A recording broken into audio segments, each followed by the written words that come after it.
Hey guys, what's up? This is Deepika and welcome back to my YouTube channel 123 Learn English with me. And guys, in today's video, I am going to share some very useful daily use English sentences. So guys, stay tuned to the video till the end and guys, please try to practice these sentences in your daily conversation. Try to speak these sentences in your daily conversation. So guys, let's begin. Okay, so look at the first sentence. कुछ नोक झोंक भरे वाले sentences guys आपके साथ share कर रही हूँ. आपको केवल प्रैक्टिस करनी है, स्ट्रक्चर समझना है एंड बहुत सारे sentences खुद से बनाने हैं. ओके, सो तुम एक नंबर के हरामी हो. कभी भी नोक झोंक में इस तरीके के सेंटेंसेस हमें बोलने हो तो इस तरीके के सेंटेंसेस हम प्रैक्टिस कर सकते हैं. You are a number one bastard. Main जो हमारा गाइज स्ट्रक्चर है वो है you are a number one. उसके बाद गाइज हमें जो भी बोलना है वो हम लिखेंगे बोलेंगे. बास्टर्ड की जगह पे आप कुछ भी बोल सकते हैं. So you are number one bastard. तुम एक नंबर के हरामी हो यानी कि निकम्मे हो या बदतमीज हो, कुछ भी. उसका मतलब बास्टर्ड का यही मतलब होता है, गलत आदमी. यानी कि okay, look at the next sentence. तेरे जैसों को मैं अपने जेब में रखता हूँ. प्रेजेंट इंडिफिनिट का सेंटेंस. सो आई प्लूरल सब्जेक्ट है, आई के साथ में कीप लग गया. आई कीप मैं रखता हूँ पीपल लाइक यू, तुम जैसे लोगों को. कहाँ? इन माई पॉकेट. जैसा रूल्स है उसको फॉलो करते जाएंगे, सेंटेंस अपने आप अच्छे से बन जाएगा. बस हमें कुछ जो हमारे स्ट्रक्चर है उनको फॉलो करने पड़ते हैं, जो हमारे ग्रामेटिकल जो रूल हैं उनको फॉलो करते हैं. जैसे सब्जेक्ट के बाद हमारा मेन वर्ड का फर्स्ट फॉर्म आएगा, उसके बाद जो पीपल आ गया लाइक यू, तो पूरा स्ट्रक्चर रूल्स के अकॉर्डिंग बनेगा. एंड इसी तरीके से प्रैक्टिस होती रहती है. तो I keep people like you in my pocket. अगला सेंटेंस है तू बड़ा निकम्मा आदमी है. तो उसको बनाएंगे you are a worthless person. You हमारा सब्जेक्ट हो गया, आर हमारी हेल्पिंग वर्ब हो गई. अ वर्थलेस पर्सन, एक निकम्मा आदमी. तो सेंटेंस बहुत ही ईजी से हैं एंड आपको केवल प्रैक्टिस करनी है. Okay, and guys, this is the best way to practice English speaking in your daily conversation. इसी तरीके से आप प्रैक्टिस कर पाएंगे. ओके, बहुत ही नॉर्मल से सेंटेंसेस आपको डेली कन्वर्सेशन में बोलने होते हैं. तो अगला सेंटेंस है गाइस हमारा, मैंने सैकड़ों बार बोला है कि मेरे काम में दखल ना दिया करो. कि कोई भी ऐसे आर्ग्यूमेंट्स किसी से हो रही है, किसी से इस तरीके की नोक झोंक हो रही है तो बोलने पड़ते हैं इस तरह के सेंटेंस. सो मैंने सैकड़ों बार बोला है कि मेरे काम में दखल ना दिया करो. प्रेजेंट परफेक्ट का सेंटेंस है गाइस, तो आई के बाद हैव का यूज करना है. आई have told you hundreds of time. I have told you, मैंने तुमसे बोला है. कितने टाइम्स? हंड्रेड्स ऑफ टाइम, सैकड़ों बार. क्या करने के लिए? Not to hinder my work. Hinder का मतलब होता है दखल देना, बाधा उत्पन्न करना, यानी कि बीच में डिस्टरबेंस करना. तो I have told you hundreds of time not to hinder my work. Video को पॉज करके आप एक आध सेंटेंसेस बोलने की प्रैक्टिस करिए. Well guys, look at the next sentence. क्या तुम मुझे बेवकूफ समझते हो? प्रेजेंट इंडेफिनिट का first type interrogative sentence and ये बनेगा हेल्पिंग वर्ब डू से, क्योंकि सब्जेक्ट जो हमारा है वो यू है, इसलिए आगे डू लाना पड़ेगा. सो डू यू थिंक, क्या तुम सोचते हो, आई एम ए फूल, क्या मैं मूर्ख हूँ? तो वीडियो को पास करके आप प्रेजेंट इंडेफिनिट के फर्स्ट टाइप बहुत सारे सेंटेंसेस बोलने की प्रैक्टिस करिए. Okay, look at the next sentence. मैं यहाँ अपने काम से आया हूँ. मैं यहाँ फालतू नहीं आया हूँ, यानी कि मैं अपने काम से आया हूँ. तो इसको बनाएंगे guys, I have come here. मैं यहाँ आया हूँ, प्रेजेंट परफेक्ट का सेंटेंस है. I have come here for my work.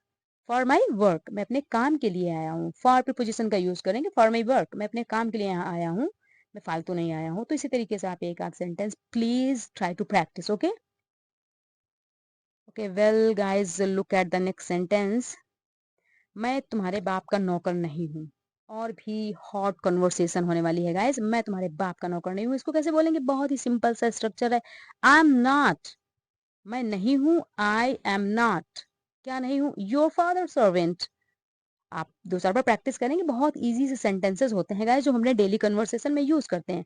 And guys, it's not difficult to speak English, but guys it's depend on your practice. Okay, so I am not your father servant. आप कुछ भी बोल सकते हैं. I am not your mother servant, etcetera. It's depends on your thinking, क्या आपको बोलना है. ओके, मैंने तुम्हारी खुशी के लिए क्या नहीं किया, यानी कि नोक झोंक में ना किया, मैंने क्या नहीं किया तुम्हारी खुशी के लिए. तो what have I not done, present perfect का सेकेंड टाइप इंट्रोगेटिव सेंटेंस जो हमारा क्वेश्चन वर्ड से शुरू हो रहा है, व्हाट से. What have I not done for your happiness, तुम्हारी खुशी के लिए मैंने क्या नहीं किया है. ये क्या नहीं किया, ये क्या नहीं किया. आप इसको पास्ट इंडेफिनिट में भी बना सकते हैं. ओके, ये प्रेजेंट परफेक्ट में आप इसको पास्ट इंडेफिनिट में बोल सकते हैं कि what did I not do. Okay, अगर आपको सेंटेंस, आपको टेंसेस आते हैं तो आपको सेंटेंसेस बनाने में कोई प्रॉब्लम नहीं होनी चाहिए. Well guys, look at the next sentence. तुम्हें अपना काम खुद करना चाहिए। तो इसमें शुड का यूज करेंगे। एंड गाइस हमने बहुत सारे वीडियोस में शुड का यूज आपको बताया है। तो you should do your work by your own, या you should do your work your own work, you should do your own work. आपको अपना काम खुद करना चाहिए। आपको इसको बहुत तरीके से बोल सकते हैं, you should do your work by your own या by your your self. Okay, so look at the next sentence, don't lean on me, यानी कि मेरे ऊपर मत झुको, मेरे ऊपर मत टेक लगाओ या उड़को। अपने डेली कन्वर्सेशन में से बोलते हैं ना कि खुद से बैठ जा। So don't lean on me. Okay, so look at the next sentence, एक दिन तुम्हें वक्त की अहमियत समझ में आएगी, यानी कि समझ में आएगी। अहमियत मतलब वैल्यू। ओके, कभी कभी हिंदी का सेंटेंस देख के हमको लगता है इसकी वोकैब्युलरी क्या होगी, इसको क्या कहेंगे, जब लेकिन उसको समझते हैं सही से तो समझ में आ जाता है कि अहमियत यानी कि वैल्यू। ओके, तो one day you will realise, एक दिन you will realise, future indefinite का सेंटेंस, वन डे एक दिन you will realise the value of time. आपको रूल्स केवल फॉलो करने हैं, जैसे हमारा रूल्स होता है सेंटेंस को बनाने का। One day you will realise the value of time. आपको सब्जेक्ट तो पहले लाना ही होगा। वन डे के बाद आप यू सब्जेक्ट तो लाएंगे कि आप टाइम को पहले ले आएंगे। तो जो रूल्स है गाइस वो आपको फॉलो करना होगा। तो ये जो वीडियो है उसमें केवल आपको सेंटेंसेस रटाना नहीं है गाइस, आपको केवल स्ट्रक्चर समझाना है एंड प्रैक्टिस करवानी है। ओके, तो एक सेंटेंस हमारा है, लौटते समय दुकान से दूध लेते आना। हमने डेली कन्वर्सेशन में ऐसे बोलता है ना कि जब उधर से आना तो ऐसे करते आना, ये करते आना, वो करते आना, एक्सेट्रा। सो पहला सेंटेंस बनाएंगे, buy milk from the shop, दुकान से दूध खरीद लेना। कब? वाइल रिटर्निंग, जब तुम लौट रहे हो। ओके, तो वाइल के बाद में जो भी हमारा एक्शन वर्ब होगा उसमें आईएनजी लगेगा। तो buy milk from the shop while while returning, लौटते समय। ओके, अच्छा तुमने वहां क्या क्या देखा? वीडियो को पॉज करके आप स्ट्रक्चर समझिए। जब भी सेंटेंस में क्या क्या हो या कहाँ कहाँ हो, दो बार ऐसे ऐसे वर्ड आए तो उसके लिए वॉट ऑल या वेयर ऑल, कहाँ कहाँ वेयर ऑल, कब कब वेन ऑल, इस तरीके से यूज कर सकते हैं। तो यहाँ पे है क्या क्या, तो इसलिए हम लिखेंगे वॉट ऑल। अच्छा के लिए हमने लिखा वेल, वेल वॉट ऑल, क्या क्या, हैड यू सीन देयर, तुमने वहां देखा, तुमने वहां देखा था या देखा। Well what all had you seen there, यानी कि जब भी आपको सेंटेंस में क्या क्या, कब कब, कहाँ कहाँ, इस तरीके का है तो आप what all, where all, when all का यूज कर सकते हैं। कर सकते नहीं, करना होगा। ओके, मुझे पता नहीं है कि ये कैसे काम करता है। कोई भी इलेक्ट्रिक चीज है या उसको नहीं पता है कि कैसे काम करता है तो इसको बोलेंगे आई don't know how does it work, यानी कि मुझे नहीं पता है कि ये काम कैसे करता है, ये कैसे चलता है। I don't know how does it work. तो बहुत ही useful daily use English sentences है। आप प्लीज इसकी प्रैक्टिस करिए एंड बहुत सारे सेंटेंसेस खुद बनाने की प्रैक्टिस करिए guys. Okay, look at the next sentence, मुझे अभी भी बहुत सारा काम करना है, यानी कि मेरे पास अभी भी बहुत सारा काम करने के लिए बाकी है। तो इस सेंटेंस में गाइस हम स्टिल का यूज करेंगे। जरूरी नहीं है कि एक पर्टिकुलर स्ट्रक्चर एक सेंटेंस के लिए फिक्स कर दिया गया है। आप एक सेंटेंस को बहुत तरीके से, कई प्रकार से आप सेंटेंसेस को बना सकते हैं, बोल सकते हैं। तो आई स्टिल हैव, मैं अभी भी रखता हूँ क्या, अ लॉट ऑफ वर्क, बहुत सारा काम, काहे के लिए, टू कंप्लीट, पूरा करने के लिए। तो सेंटेंस हमारा बना, I still have a lot of work to complete, मेरे पास अभी भी बहुत सारा काम करना बाकी है। तो आप जब स्ट्रक्चर समझेंगे तो यहाँ पे स्टिल का यूज इसलिए हुआ कि काम अभी भी पड़ा हुआ है। आई स्टिल हैव, मेरे पास अभी भी है, a lot of work to complete. Okay, यहाँ आप हैव टू का भी यूज कर सकते हैं, I have to complete, I have to complete a lot of work etcetera. आप किसी तरीके से सेंटेंसेस को बना सकते हैं, बस आपको स्ट्रक्चर पता होना चाहिए। अगला सेंटेंस है, भगवान जाने कितना बोलती हो तुम, ऐसे हमें बोलना पड़ता है ना कि कितना ज्यादा बोलती है। तो गॉड नोज, मेन जो स्ट्रक्चर है वो गॉड नोज। उसके बाद कितना के लिए हाउ मच, हाउ मच, क्योंकि बोलना जो हमारा वो काउंट नहीं होता 1 2 3 में, तो यहाँ पे है हाउ मैनी का नहीं, हाउ मच का यूज करेंगे जब कोई अनकाउंटेबल चीज हो। So God knows how much you talk, कितना बोलती हो तुम भगवान जाने। अगला सेंटेंस है, भगवान जाने कितना लड़ते हैं वे। तो क्या करेंगे यूज, यहाँ पे गॉड नोज यूज करेंगे, God knows how much they quarrel. They के साथ में क्वेरल आया, हमारा फर्स्ट हमारा जो मेन वर्ब है वो अपने बेस फॉर्म में, उसमें यस या यस नहीं लगा है।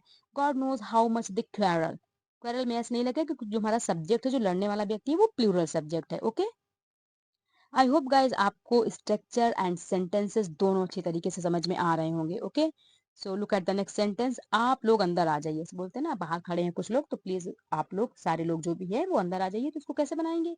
सो ऑल ऑफ यू इसमें यूज करेंगे गाइज हम, ऑल ऑफ यू, यानी कि सारे लोग जो आप लोग हैं वो क्या करिए, अंदर आ जाइए। All of you come inside, अंदर बुलाने के लिए कम इनसाइड। तो वीडियो को पॉज करके आप एक आध सेंटेंस ऐसे बना सकते हैं ना, कि जैसे बोलना हो आप लोग कृपया बाहर जाइए, तो ऐसे बोल सकते हैं please all of you go outside. Okay, तो मेन टॉपिक है स्ट्रक्चर सीखना समझना। Please all of you come inside, please all of you go outside, etcetera. Okay, well guys look at the next sentence, वह खाते खाते TV देखता है। वह खाते खाते टीवी देखता है। गाइस जब भी सेंटेंस में कोई काम दो बार होता है, कि ऐसा करते करते कोई काम होता है, तो हम यहाँ पे while का यूज करते हैं। एंड जो भी काम दो बार होता है उसमें आईएनजी लगाते हैं। यानी कि पहला काम है वह टीवी देखता है, यानी कि वो टेलीविजन देखता है, तो ही वॉच टेलीविजन। वह टेलीविजन देखता है क्या करते करते? while ईटिंग फूड, खाना खाते खाते। ओके, तो खाते खाते ना, तो जब भी कोई काम करते करते तो वहां पे while का यूज करते हैं। एंड जो भी काम दो बार करते हैं उसमें आईएनजी लगाते हैं। तो while के बाद जो भी हमारा एक्शन वर्ब होता है गाइस, उसमें आईएनजी हमें लगाना होता है। सो हमारा सेंटेंस है he watch television while eating the food. वह खाना खाते खाते या खाते खाते टेलीविजन देखता है। Well guys look at the next sentence and आपको स्ट्रक्चर और अच्छे से समझ में आ जाएगा। जैसे वह चाय पीते पीते पेपर पढ़ती है, तो वो क्या करती है? पेपर पढ़ती है। तो she reads the newspaper, she reads the newspaper while taking tea. जो भी काम करते करते, उसके पहले while का यूज करेंगे। तो चाय पीते पीते ना, तो while टेकिंग टी, तो इसका मतलब होगा वो काम करते करते हो जाएगा। तो while के बाद मेन वर्ब के फर्स्ट फॉर्म में आईएनजी लगाना है। एंड जो काम करती है उसको पहले लिखना है। Okay, look at the next sentence, बच्चों ने सारी खिड़कियां खोल दी थी। यानी कि मैंने नहीं खोली थी, बच्चों ने सारी खिड़कियां खोल दी थी। The children had open, the children had open all Windows. बच्चों ने सारी खिड़कियां खोल दी थी। नॉर्मली हमें ऐसे बोलना पड़ता है कि बच्चों ने, अगर यहाँ पे ऐसे बोलना हो कि बच्चों ने सारी खिड़कियां तोड़ दी थी, तो स्ट्रक्चर हमारा सेम ही रहेगा। The children had broken all Windows. Main topic है स्ट्रक्चर समझना गाइस। मैं बहुत बार इसको बोलती हूँ कि प्लीज आप स्ट्रक्चर समझिए। मेन आपको सेंटेंसेस रटने की कोई जरूरत नहीं है। जैसे अगला सेंटेंस है लड़कियों ने सारी खिड़कियां बंद कर दी थी। अभी बच्चों ने सारी खिड़कियां खोल दी थी। स्ट्रक्चर समझाने के लिए, सेंटेंसेस समझाने के लिए एक और सेंटेंस दिया है, आप प्लीज इसकी प्रैक्टिस करिए।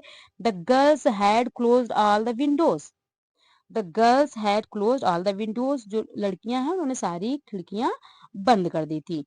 तो इसी तरीके से आप सेंटेंसेस बनाने की प्रैक्टिस करते रहिए। मेन टॉपिक है स्ट्रक्चर समझना है, उसकी प्रैक्टिस करना। अगर आप स्पीकिंग सीखना चाहते हैं तो आपको प्रैक्टिस करनी पड़ेगी guys. Okay, well guys look at the next sentence. जैसे अगला सेंटेंस हमारा, तुम्हें और अधिक सीखने की जरूरत है। जब भी कोई काम करने की जरूरत हो, ऐसा सेंटेंस में आ रहा हो, तो वहां पे हम नीड टू का यूज करते हैं। ओके, सबसे पहले सब्जेक्ट आ जाएगी जिसको जो करने की जरूरत है। तो तुम्हें और अधिक सीखने की जरूरत है, तो सब्जेक्ट हमारा ऑब्वियसली यू है। तो you need to learn more, और ज्यादा सीखने की, तो मोर। देखिए you need to learn more. Video को पॉज करके आप बहुत सारे सेंटेंसेस बना सकते हैं, जो भी जिसको करने की जरूरत है। तुम्हें और ज्यादा सोने की जरूरत है, यानी कि सोने की तो जरूरत नहीं है, मगर आप बहुत सारे सेंटेंसेस बना सकते हैं। मैं just I am giving you example. You need to learn more, तुम्हें बहुत ज्यादा सीखने की जरूरत है। You need to sleep more, etcetera. Okay, so look at the next sentence, तुम्हें और अधिक अभ्यास की जरूरत है, यानी कि प्रैक्टिस की जरूरत है। तो आपने अगर पहला वाला स्ट्रक्चर अच्छे से सीखा होगा, तो ये सेंटेंस आप बहुत आसानी से खुद बना पाएंगे। तुम्हें और अधिक अभ्यास की आवश्यकता है, यानी कि you need to practise more. Okay, आप तो छोटे छोटे स्ट्रक्चर सीखेंगे तभी गाइज आप इंग्लिश स्पीकिंग कर पाएंगे। तो you need to practise more, तुम्हें और ज्यादा अभ्यास की जरूरत है। ओके, तुम्हें और ज्यादा दौड़ने की जरूरत है, तो you need to run more. Okay, तो मेन जो हमारा स्ट्रक्चर है वो ये है, यू नीड टू या सी नीड्स टू। अगर हमारा जो सब्जेक्ट होगा वो सिंगुलर होगा, तो नीड में एस लग जाएगा। Okay, so guys, thanks for watching my video. And guys, if you want to improve your English speaking skills, so guys, you will have to practice, and you will have to learn more and more advanced English structure, vocabulary, phrases. And guys, main topic is to practice. Without practice you can't speak even a single word. Okay, I have told this sentence in my every video. So please, I request you to practice these sentences in your daily conversation and learn the tenses, vocabulary, phrases, etc., idioms. etc., so that you can practice speaking English skill. Okay, so thanks for watching my video again. Thank you very much.